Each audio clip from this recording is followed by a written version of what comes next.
경제 파워 곽수종의 생생경제.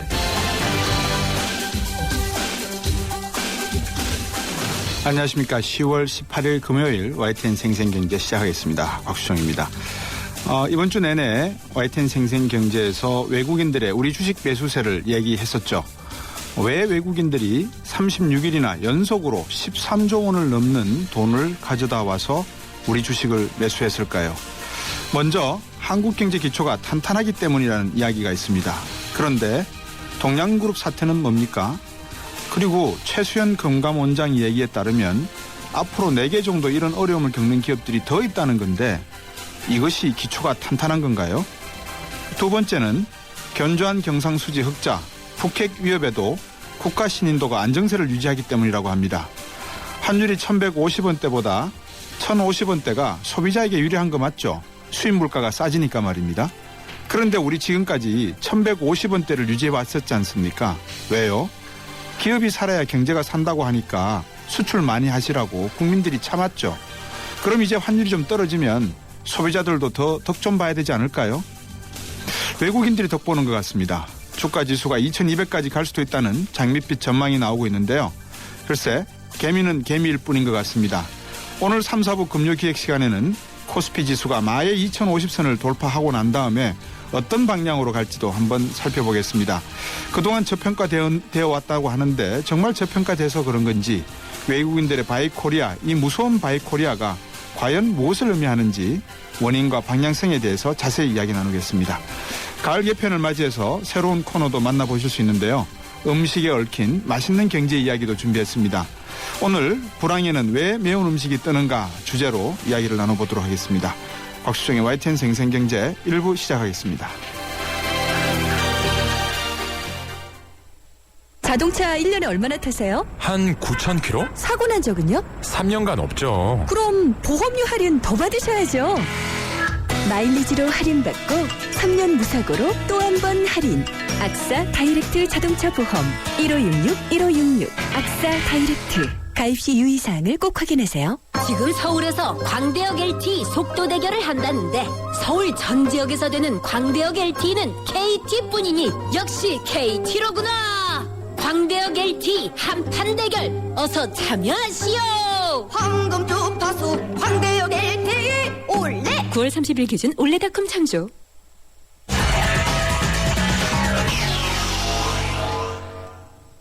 네, 조금 전 마감한 증시 살펴보겠습니다. 동양증권 금융센터 삼성역 지점의 박진희 차장입니다. 안녕하세요. 네, 안녕하세요. 자, 외국인들이 36일 연속 매수를 하고 있고 오늘도 주가지수가 2052.40으로 마감이 됐네요. 네네. 무섭습니다. 저도 무섭네요. 보고 있는데도 무섭네요. 어떤 의미를 가지고 있을까 이런 매수세가 한번 짚어보시겠습니까? 지난번에도 한번 말씀드렸지만 외국인들은 시장 자체를 사고 있다라고 보시면 답이 될 수 있을 것 같습니다. 네. 항상 지수 관련된 시가총액 4위 종목 안에서 계속 롤링을 시키면서 네. 종목 흐름을 이어가고 있는 상태인데요. 오늘은 뭐 코스닥마저도 그냥 뭐 다 던져라 우리가 다 받아주겠다 뭐 이런 태세로 다 사는 모습을 보이면서 오늘 코스닥 또한 600억대를 매수를 했습니다. 예. 개인이 400억대를 팔고 기관이 한 230억대를 팔았는데요. 외국인 626억을 매수를 했습니다. 예. 거래소 같은 경우는 지금 3천억대 매수인데요. 전반적으로 아까 뭐 말씀하신 대로 환율 부분을 생각한다라면 네. 전통적으로 이렇게 환율이 내려갈 때는 삼성전자 뭐 이런 거 되게 약해야 정상이잖아요. 그렇죠. 근데 수출 주도형 종목들이 약하기보다는 오히려 좀 반대로 많이 세져 있는 그런 상태를 좀 보게 되는데요. 전반적으로 외국인들은 지금 뭐 우리 시장에도 배팅을 하고 있지만 환율에도 배팅을 하는 거죠. 사실 환율이 내려가면 내려갈수록 그 다음에 이제 원화 강세가 계속 이어지는 상태에서 주가가 상당히 많이 올라가면 네. 나중에 이 부분을 달러로 차환시킬 때 상당히 유리하잖아요. 네. 많이 수익이 나니까. 그래서 결론적으로 외국인들의 매수세를 본다라면은 기본적으로 지금 이번에 미국의 그런 디폴트 관련 우려 사태 때문에 양적 완화 축소가 거의 한 기정사실화됐잖아요. 내년 한 초 정도는 돼야지 뭐 다시 얘기가 나오지 않겠냐라고 할 정도로 그렇게 되다 보니까 양적 완화가 계속적으로 이어진다라고 보면 그 안에 빨리 뭔가 좀 수익을 내고 싶은 그런 힘들도 있겠고 네. 특히 이제 이머징 시장 내에서도 상대적으로 안전한 우리 시장 쪽 뭐 사실 우리 시장 아시잖아요. ATM 기계라고 할 정도로 그렇죠. 들어가고 나가기가 쉽잖아요. 네. 예, 그러다 보니까 엄청난 유동성을 가지고 우리 시장에 지수를 밀고 들어오면서 디스플레이를 하는 그런 과정인 것 같아요. 그래서 환도 먹고 뭐 수익도 내고 이런 부분들로 생각하면서 지수 관련해서는 시가총액 상위 종목들 위주로만 공략이 계속적으로 좀 이루어지는 것 같아요. 그래서 네. 순환매도 계속 좀 돌고 있는데 일단 개인들이 너무 이 상황에서 많이 좀 소외가 되어 있는 상황이다 보니까 보고 있는 입장에서도 사실 이렇게 정도 되면 좀 조심조심 하잖아요. 그럼요. 이렇게 많이 올라왔으니까라는 생각 때문에 개인 투자자들 더 매수를 좀 꺼리게 되고 그러다가 또 따라붙게 되면 역시 고점이었어 이런 흐름이 되기 때문에 개인 투자자분들 좀 많이 시장에서 수혜가 계속적으로 이어지고 있는 것 같습니다. 말씀하신 것 중에 이제 두 가지인데요. 하나가 이 외국인들은 아무리 봐도 이 삼성전자나 SK하이닉스 같은 반도체 중심의 네네. 또 현대차 중심의 매수를 하고 나니까 나머지는 어떻게 보면 셀 코리아다. 바이 코리아가 아니고 이런 지금 신문 머릿 기사가 하나가 있고요. 그다음에 1등주만 골라 먹었다. 이런 머릿 네. 기사가 또 하나 있고요. 네. 그렇지만 개미는 개미다. 이런 이야기도 하나 있습니다. 대형주 상승에 소외된 개미 이렇게요. 네. 결국은 개인들은 이런 대세를 판단하는 데 있어서 주도할 수도 없고 판단해서 따라갈 수도 없고 결국은 상토 잡고 미끄러지는 수밖에 없다는 좀 비관적인 생각이 드는데 어떻습니까? 경험상. 그런 얘기를 듣고 그런 기사를 볼 때마다 예. 가슴이 아파요. 우리 스스로가 우리를 개미라고 칭한다는 그 자체도 좀 가슴이 아픈데 그렇군요.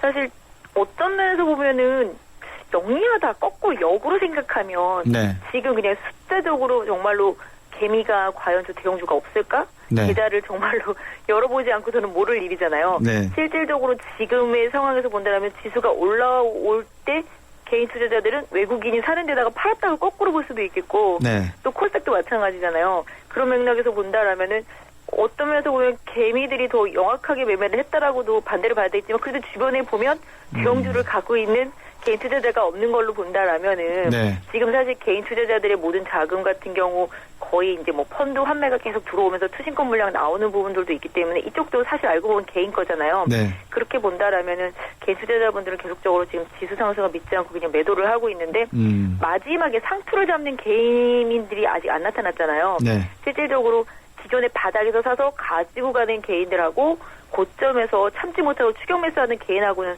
사실 부류가 약간 다르거든요. 네. 근데 실질적으로 이런 부분인 것 같아요. 상반기 내내 밀릴 때 들고 있었던 분들은 지금 화학이나 조선을 갖고 계신 분들은 많이 회복하셨을 것 같아요. 네. 하다못해 조선주들은 오히려 수익이 나신 분들도 계시더라고요. 그러니까 예.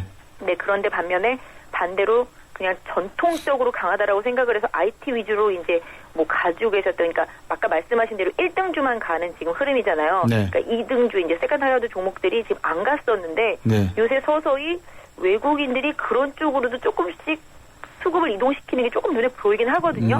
사실 지금 저는 솔직하게 말씀드리면 외국인들은 아까도 말씀드린 대로 지수를 사고 시장을 샀다고 말씀드리지만 네. 가격을 사고 있다라고 보고 있거든요. 네. 실질적으로 시장에서 은행도 마찬가지고 네. 조선도 마찬가지고 화학도 마찬가지고 태양광도 마찬가지고 풍력도 마찬가지고 조선 부품도 다 마찬가지인데 어느 하나 시장에서 된다고 했던 사람들이 단 한 사람도 없었거든요. 네. 다 정말 끝났다, 산업이 끝났다라고 볼 정도로 모든 애널리스트들이 비관론을 펼칠 때 아무도 안 살 때 그 소외됐던 것들을 외국인들도 많이 받아냈거든요.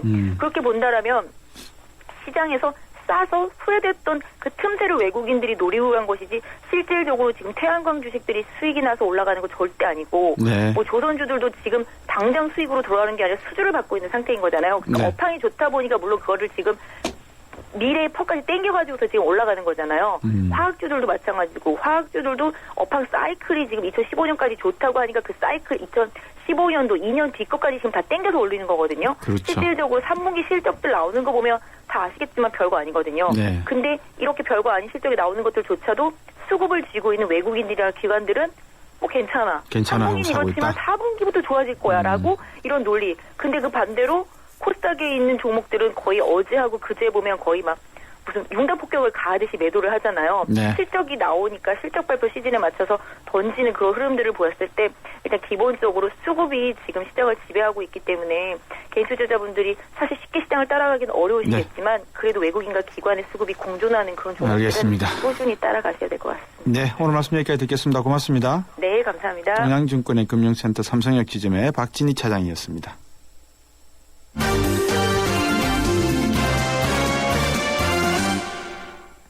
한국일보 이성철 산업부장과 함께 경제뉴스 정리해드리겠습니다. 안녕하십니까? 안녕하세요.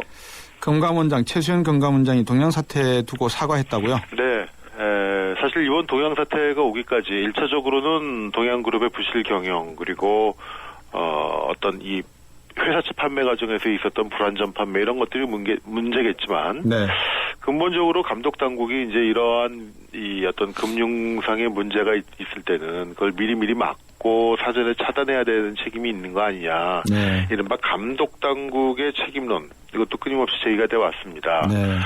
그래서 오늘 그 최수현 금융감독원장이 국정감사에서 이번 동양 사태와 관련해 감독 당국의 수장으로서 공식 사과를 했습니다. 네. 금융감독원이 제대로 대응하지 못했다는 비판에 대해서 국민과 투자자들에게 진심으로 송구하게 생각한다 이렇게 얘기를 했고요. 네. 또 이번 사태를 교훈 삼아서 유사 사례 재발 방지와 또 감독 검사의 실효성 제고 이런 것들을 위해서 전반에 대해서 원점부터 하나하나 짚어가겠다 이렇게 얘기를 했습니다. 사실 말씀드렸던 것처럼 이 동양그룹 사태를 이제 간단하게 회고해 본다면 동양의 재무 구조가 이제 나빠지기 시작하면서 회사채를 너무 많이 발행을 했고요. 네. 그 회사채를 발행하는 과정에서 계열 증권사인 동양증권이 네. 이용이 됐던 거죠. 그래서 이제 당국이 그런 것을 막기 위해서 그러니까 계열 증권사를 통해서 이 계열사 CP나 회사채를 마구 파는 건 문제가 있다. 그래서 거기에 어떤 차단 조치를 내렸는데, 근데 이미 너무 번질 대로 번진 상태여서 예. 거기서 갑자기 차단을 했다가는 어떻게 보면은 더 이상 이 차원 발행이 안 돼가지고 투자자 피해가 더 커질 수도 있고 동양그룹은 그 자리에서 망할 수도 있고 네. 여러 가지 이제 현실을 감안해서 이렇게 오긴 왔는데 네. 어쨌든 큰 틀에서 본다면은 이 소위 금산분리 논쟁과 또 관련해서 네. 이 금융계열사와 비금융계열사의 차단막을 설치해야 된다는 가장 기본적인 부분이 지켜지지 않으면서 결국 이 같은 문제가 오게 될 것이 아닌가 생각이 됩니다. 아마 이런 부분에 대해서는 반드시 짚어줘야 될 문제가 아닌가 싶고요. 네. 최 원장도 그런 얘기를 했습니다. 이제 투자자 피해에 대한 이번에 그 국민검사 청구가 수용이 돼가지고요. 네. 불안전 판매에 대한 특별검사가 있는데 위기행위 핵심 책임자에 대해서는 법이 정한 범위 내에서 최대한 엄정하게 처벌을 하겠다 이런 얘기도 했다고 합니다. 제도적인 측면에서 어떤 불안전성을 말씀해 주셨는데 금산분리 같은 제가 볼 땐 사회 이사는 뭐 하고 있었는지 모르겠고요. 네. 그다음에 이 동양은 아시겠지만은 우리 이성철 부장께서는 학연이 또 단단하기로 유명한 데 아니겠습니까? 네, 그렇죠. 그러고 보니까 이 오리온의 같은 뭐 계열 그룹이기도 한데 이 정의 문화에 너무나 치우쳐져 있는 그룹 경영이 결국은 오늘의 사태를 야기하지 않았나 하는 제도 외에 비제도적인 측면도 한번 우리가 뜯어봐야 될 것 같아요. 네, 그런 측면도 분명히 있습니다. 네. 두 번째 소식이군요. 이 신고리 3호기 건설이 내년까지 완료된다. 고장난 게 있었던 모양이죠. 예, 신고리 원전 3호기의 케이블에 문제가 있는 걸로 판명이 났고요. 예. 그래서 원래 신고리 3호기 같은 경우에 내년 8월에 가동이 돼야 되는데 지금 깔려있는 케이블을 다 교체해야 됩니다. 네. 근데 말씀드렸던 것처럼 이 케이블 길이가 무려 900km에 달하는 예. 서울과 부산을 왕복해야 되는 그렇죠. 어마어마한 양인데 그래서 이걸 지금 교체하려면은 과연 이게 시간이 도대체 얼마나 걸릴 거냐 이런 얘기가 나왔고 이 연장선상에서 이게 내년 원래 8월에 가동이 돼야지만 내년 여름에 블랙아웃이 블랙아웃 사태라든가 극심한 전력난을 피할 수가 있는데 그렇죠. 이게 늦어지니까 결국 내년 여름에 올해와 같은 이 사단을 또 겪어야 되는 거 아니냐 지금 이런 우려가 나왔는데 어쨌든 그건 피하기가 어려울 것 같고요. 네. 오늘 윤상직 통상산업자원부 장관이 이제 당정회의에서 그동안 어쨌든 이 케이블 교체 부분에서 대비를 해왔고 지금 미국에 있는 케이블 업체하고 성능 테스트를 하고 있기 때문에 최대한 시간을 단축을 하면은 앞으로 1년 안에 공사를 마무리 지을 수 있을 거다. 그래서 1년이면은 뭐 내년 원래 8월 예정이었지만 내년 한 10월까지는 공사를 신고리 원전 3호기 공사를 마무리 지을 수 있을 것이다 이렇게 얘기를 했습니다. 네. 근데 그렇다 하더라도 어쨌든 가장 중요한 건 이제 내년 여름에 있을 이 전력난을 어떻게 넘기느냐의 문제인데 네. 현실적으로 신고리 3호기는 140만 킬로와트짜리니까 굉장히 대형 원전인데요. 네. 내년 여름에 전력난에는 전혀 도움이 되지는 못하는 상황이 어쨌든 됐습니다. 예. 아무리 공기를 단축한다 하더라도 내년 말에 완공이 되기 때문에 아마 내년 겨울에 닥칠 이 전력난 그거에는 좀 도움이 될지 모르겠습니다만 내년 네. 여름에는 어차피 국민들 또 한 번 비지땀을 흘려야 될 것 같고요. 이와 관련해서 오늘 산업통상자원부는 네. 이 내년 여름 피크의 예비 전력이 한 340만 킬로와트다. 그렇게 예상되기 때문에 여기 뭐 산업계 조업의 분산이라든가 국민들의 어떤 절전 이런 거 감안하면은 여름 넘기는데 문제가 없지 않겠느냐 이런 관측을 내놨는데 네. 이 340만 킬로와트라는 건 굉장히 사실 위험한 수준입니다. 그렇죠. 우리 지금 원전 하나가 보통 100만 킬로와트, 140만 킬로와트인데요. 예. 올여름에 별 이유도 없이 멈춰서는 원전이 얼마나 많았습니까? 예, 9개가 멈췄습니다. 예, 그러니까 뭐 툭하면 계획상 예방 정비나 이런 것 때문에 멈춰서 있는 감안하더라도 예. 갑자기 돌아가다가 멈춰서는 경우가 너무 자주 발생을 했기 때문에 예. 그런 돌발적인 요소를 감안한다면 사실은 340만 킬로와트는 굉장히 아슬아슬한 수준이라고 볼 수밖에 없습니다. 그렇죠. 자, 이 국민연금도 용산 개발에서 1,500억 원 손해를 봤다고 하는데 한국은행도 금 투자해서 손실봤다는 소식도 있네요. 네, 한국은행이 금을 사들여가지고 지금 네. 물론 뭐 다시 판 건 아니겠습니다만 아니니까 이 평가손이지겠죠. 실현된 네. 손실이라고 볼 수는 없고요. 평가손이긴 하지만 결국 1조 원이 넘는 대규모 손실을 봤다.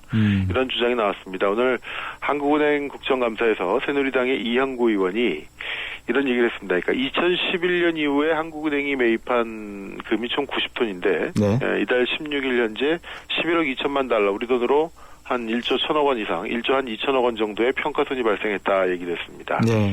한국은행이 금을 산 시점이요. 2011년에 40톤, 2012년에 30톤, 2013년부터 지금까지 한 20톤 정도에서 금을 사들였는데 네. 이 문제는 이게 금값이 이미 상당히 오른 뒤였습니다. 그렇죠. 그러다 보니까 어떻게 보면은 상투를 잡았다고 해야 되나요? 예. 뭐 물론 주식처럼 사고 파는 건 아닙니다만 네. 어쨌든 작년 말 대비 지금 금값이 3% 4% 정도 떨어졌기 때문에 매입 당시보다는 지금 한참 못 미치는 수준에 내려와 있습니다. 예. 이것에 대해서 한국은행의 김중수 총재는 이 금을 산 게 무슨 돈을 남기고자 하는 그런 자산 증식의 목적이 아니라 위험할 때를 대비해서 이렇게 이 분산용 네. 포트폴리오 차원에서 해놓은 거다라고 얘기는 했습니다만 그렇죠. 물론 이 금이 한국은행이 돈 남기려고 금을 투기적으로 한 건 아니겠습니다만 그렇죠. 예. 그럼에도 불구하고 매입의 시기라는 건 문제가 되는 겁니다. 네. 값이 오른 다음에 산다는 거는 그 이전부터 이미 금 부족에 대한 지적들이 많이 있었는데 네. 많이 오른 뒤에 샀다는 건 문제가 아닐 수가 없는 거죠. 네. 이 투자라고 하는 것은 올랐다 내렸다 하는 것이라서 누구를 딱 지적해서 하기는 그렇습니다만 방금 말씀하신 대로 하필이면 또 그때 제일 높은 가격에 산 타이밍이 아주 안 좋았었네요. 그렇죠. 네. 오늘 말씀 잘 들었습니다. 고맙습니다. 네, 감사합니다. 한국일보 이성철 산업부장이었습니다. 골든타임이 시작된다. 노후 준비와 골드바의 행운을 동시에 해피에이지 100 이벤트. 세제 혜택은 물론 연령 제한 없는 현대에이블 신연금 저축펀드에 가입하고 상품권과 골드바의 행운을 잡아라. 12월 31일까지 홈페이지 참조. 에이버 현대증권. 투자 손실에 유의하세요. 네, 피자헛입니다. 저기요, 고기 피자랑 새우 피자랑 뭐가 더 맛있어요? 둘 다 맛있습니다, 고객님. 그래도 뭐가 더 잘 나가요? 솔직하게. 둘 다 잘 나갑니다. 왜냐하면 더블박스. 박스는 하나, 피자는 두 가지. 25,000원. 15885588 피자헛 더블박스 주세요. 네, 오늘 증시에서는 외국인들이 36일째 매수세 지속했다는 소식들을 전달해드렸고요. 이성철 산업부장이 또 말씀하시기에 내년 여름도 전력 절약해야 된다네요. 어쩌죠? 생생경제 일부 함께 하셨고요. 2부 코너에서 새로 마련했습니다. 맛있는 경제 이야기 준비했습니다. 2부에서 뵙겠습니다.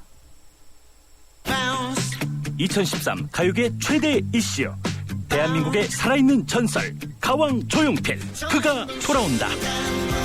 음악으로 대중의 정서와 공감을 이루며 함께 호흡하는 무대 위의 거인 조용필. 2013년 하반기 최고의 공연 조용필 전국 투어 콘서트 헬로가 일산, 광주, 창원에서 펼쳐집니다. 티켓 예매는 인터파크 1544-1555. 우리 동네가 활짝, 우리 모두가 활짝. 도시 한가운데 안 쓰던 공간을 활용해서 짓는 친환경 복합 주거타운 행복주택이 찾아갑니다. 직장은 훨씬 가까워지고 신혼부부나 대학생에겐 집값 부담이 줄어들고 모두가 신나고 활기찬 우리 동네. 기대하세요. 당신의 가장 가까운 곳으로 행복주택이 찾아옵니다. 행복이 활짝. 이 캠페인은 국토교통부와 LH, 코레일, 한국철도시설공단이 함께합니다. 살아있는 녀석 깨어있는 방송 유사파 하나요.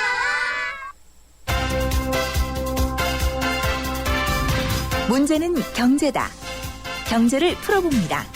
곽수종의 생생경제.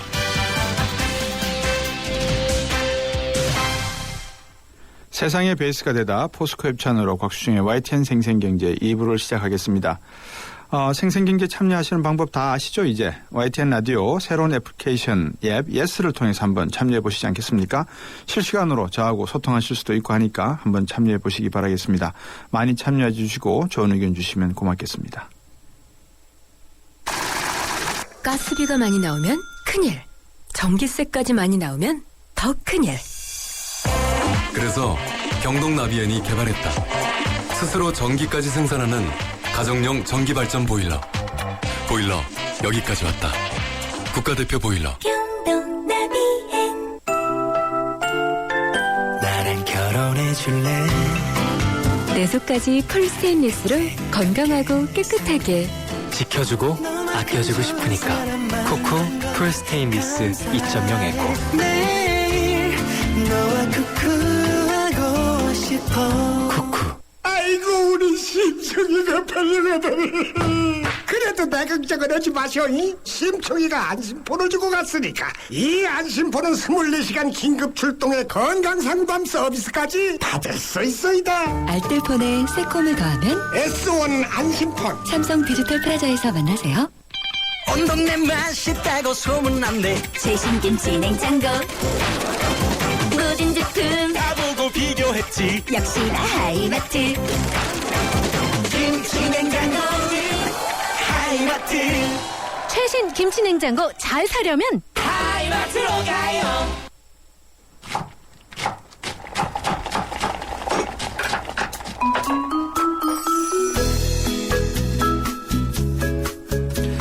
네, 가게 형편이 어려워지면 여러분들 가장 먼저 교육비 줄이십니까? 아닙니다. 나가서 사 먹는 외식비 줄이시죠?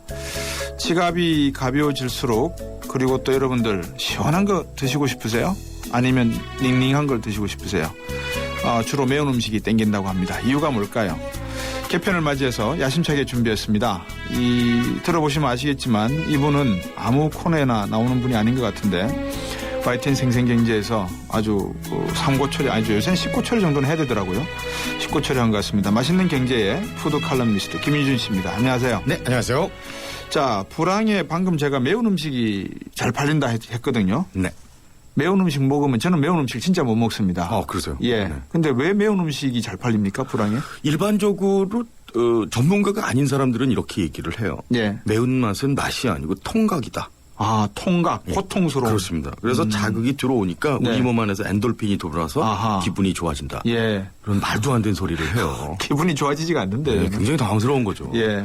매운맛은 사실 중독이에요. 예. 그러니까 이렇게 표현드리면은 그냥 단순한 매운맛만 가지고 중독이 될까?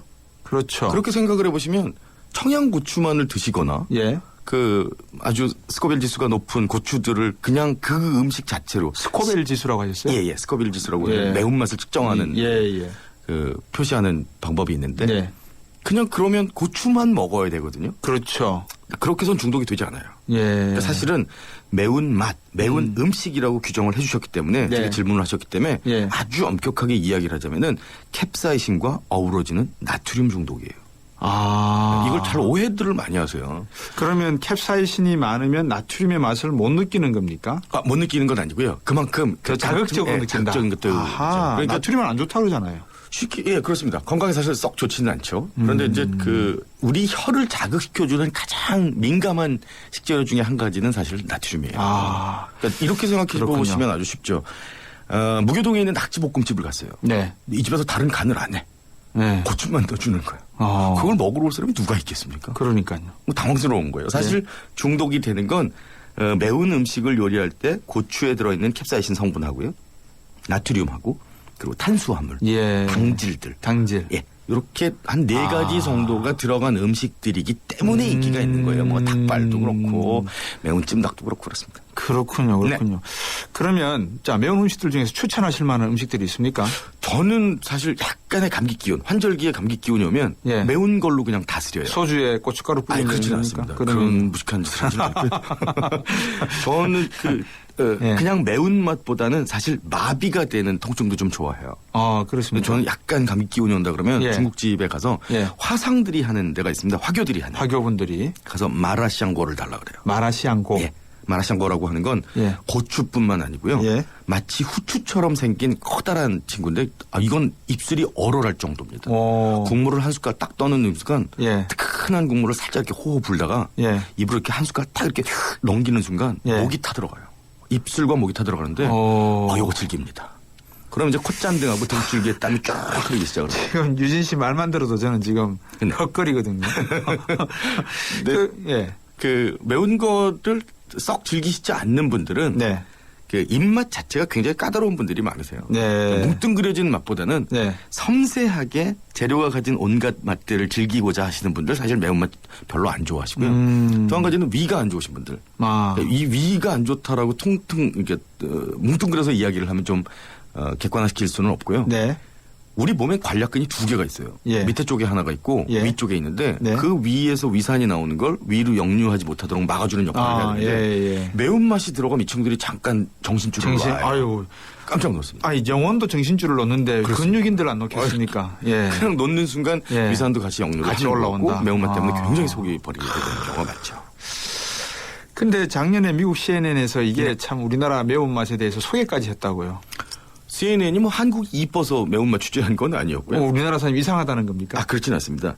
사실은 마케팅의 일환이었었어요. 그래요? 타바스코라고 하는 소스가. 타바스코 소스 있죠. 멕시칸 소스죠. 매출액이 떨어지질 않아요. 기하급수적으로 그 상승세를 보이고 있습니다. 피자에 이렇게 뿌려 먹기도 하고요. 그렇습니다. 그 이유는 뭐냐면 전 세계적으로 불경기에는 매운맛이 아주 인기가 급상승합니다. 그렇구나. 한국도 마찬가지예요. 정치적으로 굉장히 복잡하거나 눌려있는 상황들, 뭐 예를 들어서 군사정권 시절이었다든지 불경기가 아주 심하게 왔다든지 그러면 매운맛이 10년 주기로 한 번씩 뜹니다. 우리나라 경제는 그러다 보면 매년 불경기였군요. 신라면이 인기가 줄 수가 없잖아요. 그렇죠. 사실은 근데 사실은 그 신라면 같은 경우도 매운맛 중독은 아니고요. 밀가루 중독이에요. 밀가루 중독입니까? 인간이 탄수화물. 인간이 끊을 수 없는 몇 가지 중에 하나인데 이거는 분석이 의학적으로 자료가 나온 게 있습니다. 밀가루는 소화가 되면서 분해가 되면서 인간의 흥분계를 뇌의 흥분계를 자극하는 성분이 있어요. 그렇기 때문에 밀가루를 끊기가 쉽지 않은 거예요. 그렇군요. 그러면 방금 말씀해 주신 경기가 좋지 않을 때는 사람들의 엔돌핀을 이렇게 돋게 만드는 매운 음식 또 밀가루 같은 음식 이런 것들이 잘 팔리나요? 그렇습니다. 이거는 뭐 데이터가 그냥 극명하게 드러날 정도예요. 그래서 롤러코스터를 타는 것처럼 그래프가 그려지는데 단적인 예로 불경기가 들어가기 시작하면은 인스턴트 라면조차도 매운맛들이 강세를 보입니다. 단순하게 말씀을 하실 때 신라면 정도가 아니고요. 그것보다 더 매운. 뭐 불라면 같은 그렇습니다. 뭐 불자 들어가고 뭐 타 들어간다 뭐 이런 표현들을 쓰는 겉 봉투만 봐도 이렇게 깜짝깜짝 놀랄 정도의 라면들이 등극을 하게 되죠. 이 최근에 매운맛으로 인기 있는 상점들이나 메뉴도 그럼 많이 늘어나겠습니다. 떡볶이도 보통 떡볶이 아닌 것들도 많이 늘어나겠습니다. 그렇죠. 사실은 떡볶이 프랜차이즈가 굉장히 그 전국을 강타했었는데 사실 주춤했었어요. 뭐 떡볶이가 사실 그 맛이기 때문에 아주 유명한 브랜드 몇 가지가 라디오 마케팅이라든지 신문 잡지를 통해 가지고 뭐 로비도 좀 하고 이러면서 굉장히 유명세를 이제 떨치기 시작을 했었는데 더 이상 대한민국의 떡볶이 브랜드는 안 나온다라고 얘기했던 걸 제이라고 하는, 제가 약자만 말씀드릴게요. 제이라고 하는 브랜드가 매운맛으로 승부를 봤어요. 전국에 있는 떡볶이집들의 유명집들 바로 옆으로 포진해서 들어갑니다. 기존에 붙어보자. 배치돼 있던 집들 들어가는데 매운맛이 강화가 되고 짠맛이 조금 더 강화가 되니까 이 집이 거의 다 잡아먹다시피 했어요. 그렇군요. 이 성공 사례를 보고 최근에는 뭐 엽기스러운 떡볶이 뭐 이런 것들이 등장을 하면서 아주 각광을 받고 있죠. 옛날 한때는 이제 닭발도 뭐 불닭 뭐 이래가지고 한때 큰 유행을 탔었는데 이제 그렇습니다. 닭발은 갖는 모양이에요. 90년대 중후반에 사실 아주 유명한 서울 시내에 한 두 군데, 세 군데, 고대 앞에도 한 군데가 있었고요. 그리고 논현동 쪽에도 한 군데가 있었는데 유명한 닭발집들도 마찬가지로 닭발은 사실 매운맛뿐만 아니고 달달한 맛이 좀 겸해져야 되거든요. 또 어느 정도 인기였었냐면은 3평짜리 가게에서 시작을 했는데 소위 이야기하는 선수촌에서 배달 문의가 들어옵니다. 퀵 서비스로 나르기 시작을 해요. 그러니까 처음엔 퀵 서비스로 가고 나중엔 택시로 나르고 도저히 감당할 길이 없으니까 분점을 내기 시작을 하죠. 그래서 전국의 프랜차이즈를 약 50개 정도까지 포진시켰던 적이 있었는데 한 가지 아쉬운 점들은 매운맛이라는 건 경기가 약간 좋아지면요. 바로 떨어집니다. 그래서 우후죽순으로 우후죽순으로 생겼던 뭐 매운 짬뽕집들 이런 집들이 사실 최근에는 매물로 나와 있는 게 너무 많아요. 아, 경기가 좋아지고 있다는 신호네요. 약간의 신호들이 약간의 신호. 그러면 정리를 해 주시죠. 경기가 안 좋으면 매운맛이 살아났다가 경기가 약간이라도 살아나려 그러면 기미가 보이면 매운맛이 인기가 떨어진다. 오히려 슴슴한 음식들이 슴슴한 음식은 어떤 맛입니까? 예를 들면은 뭐 그 동종 비교를 하긴 참 애매합니다만 곤드레밥이라든지 무슨 뭐 나물류 심심한 것들 이런 음식들이 각광을 받고요. 그렇군요. 매운맛에 관한 전 세계적으로 유명한 세 국가를 꼽자고 들면은 멕시코, 베트남, 한국을 칠 수 있어요. 아, 주로 못 사는 나라들 틈에 끼어 있네요. 좀 그렇게 비관적으로 보실 필요까지는 없을 것 같고요. 경제가 별로 안 좋은 나라들 틈에 끼어 있어서요. 매운맛이 각광을 받는 나라, 전통적으로 이런 요리들을 개발해온 나라들은 외세의 침략이 아주 심했던 나라들이에요. 아하, 재밌네요. 언제 한번 인류 문명학적인 또 경제학적인 음식 문화와 버무러지는 비빔밥을 한번 비빔밥 경제학을 한번 또 이야기해 보시죠. 할 얘기 많습니다. 고맙습니다. 오늘 첫 시간이었는데 아주 흥미진진했습니다. 고맙습니다. 고맙습니다. 김유진 푸드 칼럼니스트였습니다. 곽수종의 생생경제를 다양하게 만나는 방법. YTN 라디오 앱 예스와 YTN 라디오 웹사이트, 팟캐스트를 통해서 실시간 청취와 다시 듣기가 가능합니다. 언제 어디서나 손쉽게 만날 수 있는 곽수종의 생생경제. 참 좋다.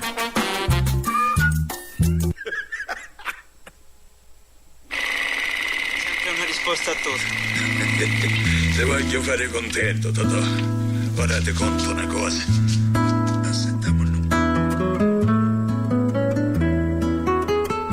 네, 금요일 날 영화와 함께 경제 이야기 풀어보는 시간입니다. 영화 속의 경제 이야기 박병률 기자 나오셨습니다. 안녕하십니까? 네, 안녕하세요. 자, 오늘도 많은 분들이 궁금해하시는데 오늘은 어떤 영화를 소개해 주시겠습니까? 네, 그 실감나는 전투 비행신을 애니메이션으로 볼 수 있는 영화 한 편 골라봤습니다. 시시도 준 감독의 어느 비행사에 대한 추억이라는 영화인데요. 이제 이 영화는 그 이름 없는 용병 비행사와 그 왕국의 공주 간의 신분을 초월한 사랑 이야기로 보시면 될 것 같습니다. 이 작품은 그 시간을 달리는 소녀 그리고 레드라인 등을 만든 그 매드하우스라는 그런 스튜디오에서 이제 제작을 한 겁니다. 원작은 2008년 일본 서정가를 휩쓸었던 동명의 소설이고요. 이미 일본에서는 그 라디오 드라마로도 제작이 됐습니다. 역시 애니메이션의 앞권은 그 공중신인데요. 좀 스펙타클한 신이 많아가지고 직접 보시면 정말로 손에 땀을 쥐게 하는 그 정도 영화입니다. 아, 그렇습니까? 시시도 준 감독 그러다 보니까 일본에서 만든 영화인 것 같은데 이 뭐 용병 비행사 왕국의 공주 마치 그 일본 천황의 어떤 이야기를 담은 것 같기도 하고 뭐 어떤 내용입니까? 이게? 네, 그런 게 좀 많이 좀 가미가 되어 있습니다. 일본은 뭐 아니메 중에 하나로 보시면 될 것 같고요. 가상 왕국인 그 레바 왕국 그리고 이제 아마츠카미 국 이렇게 두 나라가 있는데 이 두 나라의 그 전쟁을 배경으로 한 일종의 판타지입니다. 하지만 아까 말씀하셨던 것처럼 전쟁의 모습이 일본이 참전했던 2차 대전과 매우 닮아 있는데요. 저 보기에 약간 그 생각하면 좀 마음이 또 불편할 수도 있는 그런 점도 분명히 있는 것 같습니다. 그 레바 왕국의 황태자 카를로가 그 귀족 가문의 딸인 파나에게 청혼을 하는데 1년 안에 전쟁에서 승리한 뒤에 당신을 아내로 삼겠다. 이렇게 약속을 합니다. 하지만 계속 전쟁이 길어지고 약속을 못 지키니까 밑에 사람을 시켜서 이제 파나 황태자비를 본국까지 데려와라 이렇게 명령을 내립니다. 네. 이제 이 임무를 맡은 자가 이제 샤를르라는 빈민가 출신의 혼혈 용병입니다. 별다른 호의도 받지도 못하고 이제 샤를르는 이 파나 황태자비와 함께 적국이 장악한 제공권을 뚫고 12,000km를 날아가야 됩니다. 3박 4일간 목숨을 건 모험을 하면서 이제 두 사람이 급속도로 좀 가까워지는데요. 네. 근데 이제 알고 봤더니 이제 샤를르의 이제 어머니가 어린 시절 이제 파나 황태자비의 유모였다 이렇게 설정이 되고 네. 또 어릴 때 이제 꼬마 샤를르는 이 아가씨 파나와 만난 적이 있었다 이렇게 또 뒷이야기도 설명이 됩니다. 뭐 이런 거는 그리스 신화에서도 많이 나오는 이야기, 우리나라에서도 뭐 그죠? 공주님이 애를 낳았을 때 이 강보에 싸서 강물에 띄워보내고 뭐 중국 무협지에도 많이 나오는 그런 맞습니다. 이야기인데 예. 일본 사람들 이야기를 가만히 생각해보면 달려라 캔디, 은하철도 999, 예. 그다음에 미래소년 코난, 그렇죠. 이 애니메이션 영화가 상당히 일본은 발전되어 있는 것 같아요. 네, 사실 그때 이후에도 그 과거에 비해서 많이 최근에 좀 정체가 됐다는 평가도 사실 받는 게 사실인 것 같은데요. 네. 이 영화 쭉 보시면 어릴 때 미래소년 코난이라든가 그리고 이제 천공의 성 라퓨타 이런 걸 좀 봤던 분들이면 여기 나오는 전투기들이 보면 느낌도 좀 비슷하고 좀 닮았다라는 느낌도 분명히 나고요. 또 그 기존 일본 아니메들 비행신 나오는 영화들 보면 좀 특징이 뭐 자유를 지향하고 이런 것들이 있는데 이렇게 영화 속 주제도 좀 비슷합니다. 그 앞에서 용병 말씀하실 때 저한테 진짜 직관적으로 딱 떠오른 생각이 르종이 생각이 났거든요. 프랑스의 용병들. 그러면 오늘 이야기해 주실 거는 이 경제 이야기가 용병과 관련된 겁니까? 네, 일종의 뭐 용병의 경제학 이렇게 뭐 이렇게 말씀드릴 수가 있을 것 같은데요. 이 용병 그 샤를르가 파나를 안전하게 이제 레바논 항구까지 인도를 하면 이제 그 대가로 그 막대한 포상금을 받습니다. 그런데 이제 그뿐인데요. 좀 출신이 비천한 용병이 고귀한 황태자비를 모시고 왔다는 것이 세상에 알려져서는 안 됩니다. 오히려 이제 한국의 굴욕이 되는 그런 상황입니다. 나중에 이제 파나의 관심을 샤를르가 느끼는데 샤를르가 입술을 깨물고 말합니다. 용병을 움직이는 것은 돈입니다. 그뿐입니다. 이러면서 이제 그 파나의 사랑도 끊는 이런 모습도 나오고요. 이런 전쟁에서 용병이 쓰이는 이유는 사실 경제학적으로 보면 편익으로 설명이 가능할 것 같습니다. 자국민을 동원해서 피해를 입히는 것보다 차라리 돈을 주고 타인을 고용하는 게 경제적으로나 또 효율적인 면에서나 뛰어나다. 특히 또 전투에 강한 그런 사람들을 고용하기 때문에 그 최근에 보면 그 아프리카 저개발 국가 혹은 그 남태평양 저개발 국가 출신들이 사실 그 강대국의 용병이 되어서 전쟁에 많이 좀 투입이 되는 그런 경향이 있습니다. 샤를레가 과연 입술을 깨물면서 용병을 움직이는 것은 돈입니다. 그뿐입니다라고 이야기할 때 이 공주에 대한 사랑이 같이 사라질까요? 그렇죠. 사라지지 않죠. 이라크 전쟁 때도 민간 용병부대 많이 투입됐죠. 그래서 미국 용병들이 투입돼서 나쁜 짓도 많이 했다 뭐 이런 이야기도 들리던데. 네, 맞습니다. 그 여러 뭐 형식적으로는 민간 보안 회사지만 실제로는 다 용병 회사였는데요. 그 중에서 이제 두드러졌던 기업이 블랙워터 USA라는 그런 회사가 있었습니다. 한 2만 명 가량의 무장요원을 가지고 있었고 10여 개 국가에서 모집된 전직 그 특수부대 요원들이 주를 이뤘던 그런 회사입니다. 이 블랙워터 직원들은 이제 이라크에서 미국 대사관과 바그다드 주재 뭐 미국 외교관 그리고 이제 미국 정부기관에 대한 보안과 경비 업무를 담당을 했었는데요. 그 용역을 하청받은 수만 명의 민간 무장 병력을 이제 전쟁터에 배치했다. 그래서 어느 측면에서는 비윤리적이라는 공격도 받았습니다. 하지만 또 미국 정부로서는 예산을 수십억 달러 절감했다. 이렇게 또 얘기를 하기도 했습니다. 이 민병 소위 말하면 이제 뭐 그 사조직 아니겠습니까, 그죠? 이럴 경우에 용병 투입의 비용 절감이 칭찬받아야 됩니까? 아니면 용병 투입에서 발생되는 민간인의 학살이라든지 이런 문제가 더 중요한 겁니까? 어떻게 됩니까? 그렇죠. 확실히 이제 그런 부분들이 있죠. 역시 용병들은 돈에 따라 움직이기 때문에 그 일반 또 전투 국가에서 투입된 그런 군인들과 달리 아주 더 잔인해지고 그런 측면도 있어가지고 결국 전쟁이 끝나고 나면 항상 윤리적인 문제로 논쟁이 됩니다. 이 경제학에서는 우리가 이제 대부분의 이 인사관리 이야기를 에이전트의 문제로 보거든요. 어떤 에이전트 대리인들이 시장에서 활동을 하느냐 이게 상당히 중요한 문제인데 이 주인하고 대리인의 문제 사실 기업 오너와 CEO들, 그러니까 경영인들 간의 문제, 뭐 이런 것들을 정리할 수 있듯이 주인과 대리인 문제 이렇게도 이야기할 수 있겠네요. 네, 용병 문제의 가장 큰 핵심이 주인 대리인 문제로 많이 좀 설명이 됩니다. 이 사실 효율적으로는 되게 좀 느껴지는데 막상 용병이 많이 들어간 전투에서는 승산이 떨어질 수가 있습니다. 이게 바로 이제 주인 대리인 문제 때문인데요. 주인과 대리인 간의 이해관계가 달라서 생기는 문제, 경제학에서 이렇게 설명을 하고 있습니다. 그 용병을 고용한 국가가 주인이 되고 또 돈을 받고 전쟁에 투입되는 용병이 이제 바로 대리인인데 네. 문제는 한 번씩 이제 반드시 전쟁에 이겨야 된다라는 국가 이익. 그다음에 나는 돈만 받고 전쟁에 나가서 싸움만 된다라는 용병의 생각이 서로 이제 다를 수가 있기 때문에 예. 이게 막상 아주 우수한 용병을 투입했는데 전투에서는 질 수가 있는 겁니다. 특히 이제 뭐 용병들은 뭐 경제적 인센티브만 움직이지 네. 자국민이 막상 전쟁에 갔을 때 있는 도덕적 인센티브 그러니까 뭐 예국심이나 충성심은 없기 때문에 네. 막상 이제 목숨을 걸고 이제 싸우지는 않는다라는 얘기죠. 예. 그래서 항상 그 로마 같은 경우도 왜 용병이 많이 들어가다 보니까 나중에 망한다 이런 얘기하는데 네. 용병의 한계가 있는 거죠. 그 에이전트 프라브룸이라고 이제 경제학적인 용어로 설명을 드렸는데 이 경제학의 이 아주 어려운 수학 문제를 풀다 보면 그 문제가 뭐냐면 이 주인하고 대리인 간의 정보가 네. 서로 갖고 있는 정보가 비대칭적이다. 네. 뭐 이런 정보의 비대칭성을 가지고 에이전트 프라브룸을 풀기도 합니다. 네. 이 영화가 이야기하는 것도 아마 그런 건가요? 네, 뭐 어쨌든 이 영화에서는 그 샤를르가 충성을 하니까 예. 일단 뭐 주인 대리 문제는 보기가 힘들 것 같고요. 힘들고. 예. 네, 하지만 이 뭐 샤를르 같은 그런 용병이 아니라면 막상 적진을 뚫고 가다가 위험하다. 이러면 그냥 도망가는 거죠. 도망가면 그만인 거죠. 예, 도망가는 아니면 뭐 거죠. 공주를 적국에 넘겨주고 나 좀 살려달라고 하면 그만이니까. 예, 그게 바로 말씀하셨던 이제 그런 정보 비대칭 문제도 같이 있으니까 발생하는 문제입니다. 예. 그럼 이런 문제를 뭐 극복할 수는 없겠네요. 원래 경영학에서 간주됐던 문제라고도 하긴 하는데. 네, 그렇죠. 뭐 소유와 경영 분리된 예. 서구에서 많이 주인과 대리 문제가 제기됐었는데 예.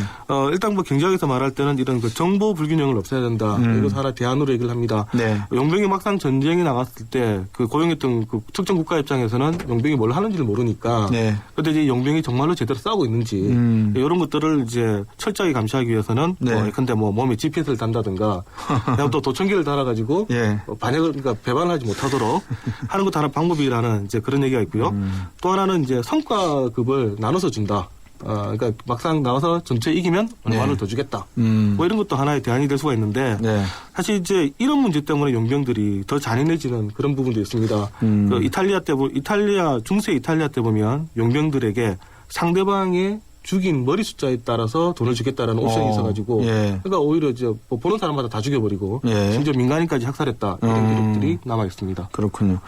그 리비아의 가다피도 용병들을 많이 고용을 했었는데 네. 나중에는 그 농병들이 뭐 주인을 위해서 싸우기도 해서 죽기도 했지만은 또 도망간 사람도 내법 있을 거예요, 그죠? 그렇죠. 그 주인 대리인 문제 이거를 해결할 수 있는 방법은 뭐라고 보면 되겠습니까? 네, 아까 앞서 말씀드린 것처럼 어쨌든 정보 불균형을 예. 이제 해소하는 이제 그 문제가 이제 가장 큰 거고요. 그리고 이제 그 결과에 대한 성과급을 이제 나눠준다든가 네. 이런 방법들이 있는데 예. 사실 이제 기업들을 보면 특히 이제 그 전문 경영인들을 채용했었을 때 이런 문제가 많이 문제가 되죠. 네. 주주 입장에서는 좋은 경영인을 데려왔는데 이 경영인이 이제 자기의 이익만을 위해서 활동을 하다가 한 3년 정도 일하고 기업을 완전 엉망으로 만들어 놓고 성과만 받고 이제 가는 경우가 있는데 이럴 때 정말로 철저하게 감시를 할 수 있는 능력, 그러니까 뭐 외부 감사를 강하게 준다거나 네.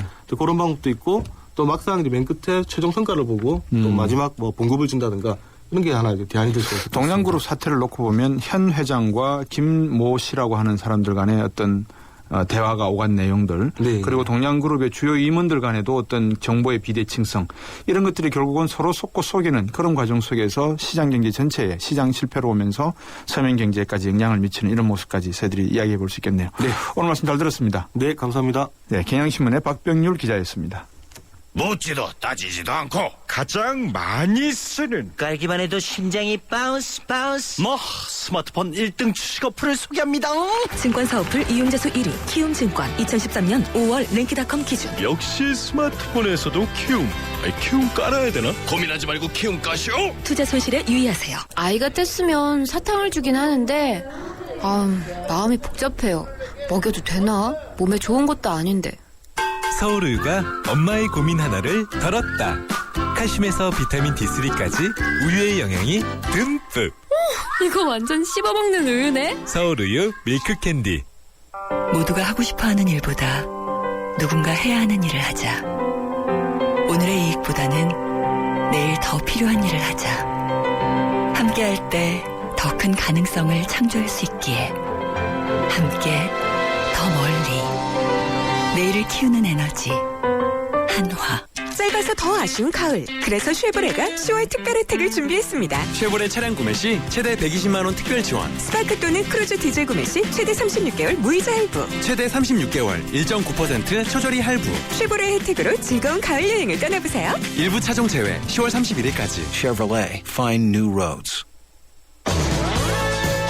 네, 제가 2부에서 맛있는 경제 하다가 우리 김유진 칼럼니스트하고 베트남, 멕시코를 두고 제가 못 사는 나라라고 지칭을 했죠. 이들 국민들이 들으면 얼마나 기분이 나쁘겠습니까? 제가 사과 말씀을 드려야 될 것 같습니다. 사실 한번 사과드리고요. 4시 뉴스 듣고 생생경제 3부에서 여러분들과 함께 금요기획 준비한 내용 시작하도록 하겠습니다. 한국 코스피의 무서운 상승세, 그 원인과 앞으로의 방향성에 대해서 이야기 나눠보겠습니다. 많은 관심 가지시고 같이 문자해 주시면 고맙겠습니다. 3부에서 뵙겠습니다.